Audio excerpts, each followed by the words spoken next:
Hi friend, চলে এসেছি নতুন একটা ভিডিও নিয়ে।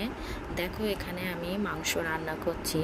আজকের মাংসটা প্রত্যেক দিনের মতো একইভাবে করব না, আজকের মাংসটা একটু আলাদা করব। আমি সচরাচর মাংসতে লঙ্কার গুঁড়ো দিই না, আজকে লঙ্কার গুঁড়ো দেবো ভেবেছি। সঙ্গে ভেবেছি আলুও ভাজবো না, আলুটা মাংসর মধ্যে দিয়ে কষিয়ে নেব। দেখবো কেমন লাগে এইভাবে মাংস রান্না করে খেতে।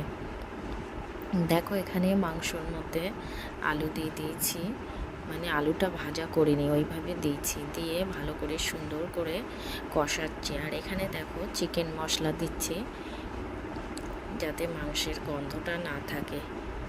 তারপরে দেখো মাংসে জল দিয়েছি, মাংসটা ফুটছে টকবক করে, হয়েও গেছে। এবার দিয়ে দিচ্ছি গরম মশলা। এতক্ষণ আমার ফোনের লাইটটা কমানো ছিল, এবার লাইটটা বাড়িয়ে দেখো এবার মাংসের কালার। পরে অল্প একটু ঘি দিয়েছিলাম মাংসতে, খেতে খুব একটা খারাপ হয়নি। রাতে দেখো মেহার বাবা নিয়ে এসছে মিষ্টি। আগের দিন আমি মিষ্টি কিনে নিয়ে এসেছিলাম বাইরে থেকে, যে কালারের যে মিষ্টিগুলো হয়। আমি বলেছিলাম যে আমার একটু মিষ্টি খেতে ইচ্ছে হচ্ছিল, তাই মিষ্টি কিনে নিয়ে এসছি। তাই ওর বাবা আজকে দেখো মিষ্টি নিয়ে এসছে, মেয়াকে খাওয়াচ্ছে। আর মেহার বাবাকে কেন দেখালাম যে কি পরিমাণে পরিশ্রম করে, সেটা মেহার বাবার চেহারা দেখলে বোঝা যায়। পরের দিন সকালবেলা মেহার বাবা বাজার থেকে নিয়ে এসছে অনেকগুলো মাছ।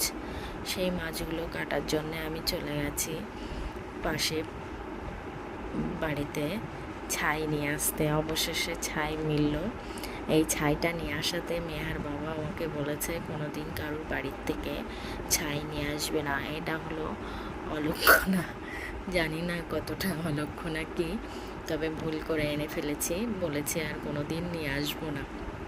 দেখো, এখানে মেহার বাবা নিয়ে আসছে জ্যান্ত জ্যান্ত কই মাছ। এই মাছগুলো দিয়ে রান্না করব কই তেল। আর দেখো এখানে নিয়ে আসছে মেহার জন্যে শিঙি মাছ। এই জ্যান্ত মাছগুলো এখন কেটে ধুয়ে পরিষ্কার করে নেব।